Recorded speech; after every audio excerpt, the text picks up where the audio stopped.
Hello friends, white board സ്റ്റോറിലേക്ക് സ്വാഗതം. നമ്മൾ വന്നത് ദബ കാർട്ടൽ എന്ന പുതിയ നെറ്റ്ഫ്ലിക്സ് സീരീസിലേക്കാണ്. അപ്പോൾ സീരീസ് ഫെബ്രുവരി മാസം വന്നിട്ടുണ്ടായിരുന്നു. നല്ല റിവ്യൂസോടുകൂടി പോയിക്കൊണ്ടിരിക്കുകയാണ്. ഞാൻ ഈ സീരീസ് കാണാനുള്ള main reason Nimisha Sajayan, Jyothika, Shabana asked me, Shalini Pandey, Anjali Anand തുടങ്ങിയ ഗംഭീരം സ്റ്റാർ കാസ്റ്റ് തന്നെയാണ്. ഇതിൻ്റെ ഒരു വൺ ലൈനിലേക്ക് നമ്മൾ പോകണമെന്നുണ്ടെങ്കിൽ ബോംബെ പശ്ചാത്തലമായി നടക്കുന്ന ഒരു കഥയാണ്. അവിടെ രണ്ട് പാരലൽ സ്റ്റോറി ലൈൻസാണ് പോകുന്നത്. ഒന്ന്, ഒരു കുഞ്ഞ് വീട്ടിൽ ചെറുതായിട്ട് ഫുഡ് ഡെലിവറി ബിസിനസ് നടത്തുന്ന ഒരു കുടുംബം.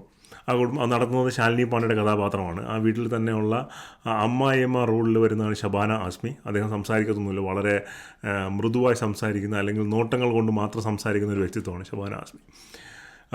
വേറൊരു പാരലൽ സ്റ്റോറിയിൽ വിവാ ലൈഫ് എന്ന് പറയുന്ന ഒരു ഫാർമസ്യൂട്ടിക്കൽ കമ്പനി, ഇപ്പോൾ ഫെൻറ്റനിൽ എന്ന് പറയുന്ന ഒരു ഡ്രഗ് കമ്പോണൻറ്റ് പ്രൊഡ്യൂസ് ചെയ്യുന്നതുമായിട്ട് ബന്ധപ്പെട്ട് FDSCO, ഫെഡറൽ ഡ്രഗ് അതോറിറ്റി, അവരെ അന്വേഷിക്കാനായിട്ട് ഒരു ഓഫീസർ വരുന്നു.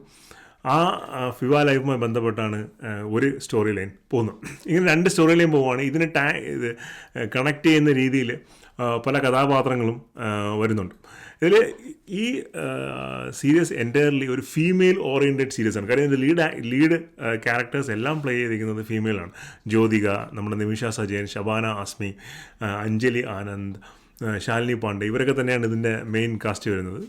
മെയിൽ ആക്ടേഴ്സായിട്ട് ജിഷ്ണു സെൻഗുപ്ത, ഗജരാജ് റാവു, അവരൊക്കെയാണുള്ളത്. ഗംഭീരമായ സ്റ്റോറി ലൈനാണ് ഇതിനുള്ളത്. ഇതിൻ്റെ ഒരു സ്റ്റോറി ലൈൻ്റെ പ്രത്യേകത എന്ന് പറഞ്ഞാൽ, നമ്മൾ തമിഴിൽ കൊലമാവ് കോകില എന്ന് പറഞ്ഞ നയൻതാര, ശരണ്യ പൊന്നൊക്കെ അഭിനയിച്ച ഒരു സൂപ്പർ ഹിറ്റ് സിനിമയുണ്ട്. അതിൻ്റെ ലൈനിൽ വരുന്ന ഒരു സ്റ്റോറി ലൈനാണ്. അതായത് ഒരു നോർമൽ ഫാമിലി പെട്ടെന്ന് ഒരു വലിയ ഡ്രഗ് ട്രേഡ് നെക്സസിൻ്റെ അകത്തോട്ട് ചെന്ന് വിടുന്നു, അവരെ സക്സസ്ഫുള്ളി നടത്തുന്നു.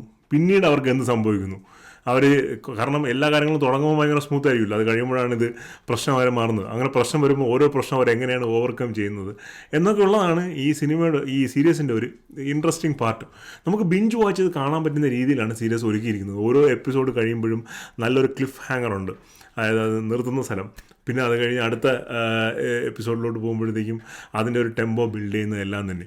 ഇതിൻ്റെ ക്യാരക്ടേഴ്സിൻ്റെ ഒരു പെർഫോമൻസാണ് മറ്റൊരു ഹൈലൈറ്റ് എന്ന് പറഞ്ഞാൽ ഓരോ സ്പോട്ടിലും ഓരോ ക്യാരക്ടേഴ്സ് ഒരു ടോപ്പ് നോച്ച് പെർഫോമൻസ് ഡെലിവറിയുമാണ്. ഒരു ടൈമിൽ അത് നിമിഷ സജയനാണെങ്കിൽ, മറ്റൊരു സ്ഥലത്തത് ശബാന ആസ്മി ആയിരിക്കും, വേറൊരു സ്ഥലത്തത് അഞ്ജലി ആനന്ദ് ആയിരിക്കും, പിന്നെ അല്ലെങ്കിൽ ജ്യോതികയായിരിക്കും, അല്ലെങ്കിൽ ശാലിനി പാണ്ഡെ ആയിരിക്കും. അങ്ങനെ ഈ ഫീമെയിൽ ക്യാരക്ടേഴ്സ് എല്ലാം മത്സരിച്ചൊരു പെർഫോമൻസ് ഡെലിവർ ചെയ്തിരിക്കുന്ന ഒരു വെബ് സീരീസാണിത്. തികച്ചും നല്ല ഒരു വെബ് സീരീസ് എക്സ്പീരിയൻസ്, നല്ലൊരു ക്വാളിറ്റി വെബ് സീരീസാണ് നെറ്റ്ഫ്ലിക്സ് ദബ കാർട്ടലിൽ കൂടെ ഒരുക്കിയിരിക്കുന്നത്. ഇതിനൊരു സെക്കൻഡ് സീസൺ വരുന്നുണ്ട്. അതും ഞാൻ നേരത്തെ പറഞ്ഞോളൂ, നല്ലൊരു ക്ലിഫ് ഹാങ്ങറിലാണ് നിർത്തിയിരിക്കുന്നത്. അപ്പോൾ തീർച്ചയായിട്ടും നമുക്ക് ഒരു വീക്കെൻഡ് വാച്ചിനൊക്കെ കംപ്ലീറ്റ്ലി റെക്കമെൻഡഡ് ആയിട്ടുള്ള എൻ്റർടൈനിങ് ആയിട്ടുള്ള ഒരു സീരീസാണ്. നമുക്ക് ഫാമിലിയോടെ തന്നെ ഇരുന്ന് കാണാൻ പറ്റും. അങ്ങനെ മോശമായ സീനുകളും മറ്റു സീക്വൻസുകളും ഒന്നും തന്നെയില്ല. ഡ്രഗ് ട്രേഡിൻ്റെ ഒരു സാധനമുണ്ട്, പക്ഷേ അത് ഭയങ്കര ഫണ്ണായിട്ട് പറഞ്ഞിട്ടുണ്ട്. അത് ഫുൾ കോമഡി അല്ല, പക്ഷേ കോമഡി സീരീസിൻ്റെയൊക്കെ ഒരു മിക്സിങ് സെറ്റപ്പിൽ പറഞ്ഞിട്ടുണ്ട്. അപ്പോൾ എന്തായാലും സീരീസ് തീർച്ചയായിട്ടും കാണുക. കണ്ടിട്ട് നിങ്ങളുടെ അഭിപ്രായങ്ങൾ കമൻസിൽ പറയുക. വീഡിയോസ് ഇഷ്ടപ്പെടുന്നുണ്ടെങ്കിൽ ലൈക്ക് ചെയ്യുക, ഷെയർ ചെയ്യുക, സബ്സ്ക്രൈബ് ചെയ്യുക. അപ്പോൾ മറ്റൊരു വീഡിയോ ആയിരിക്കും. ബൈ.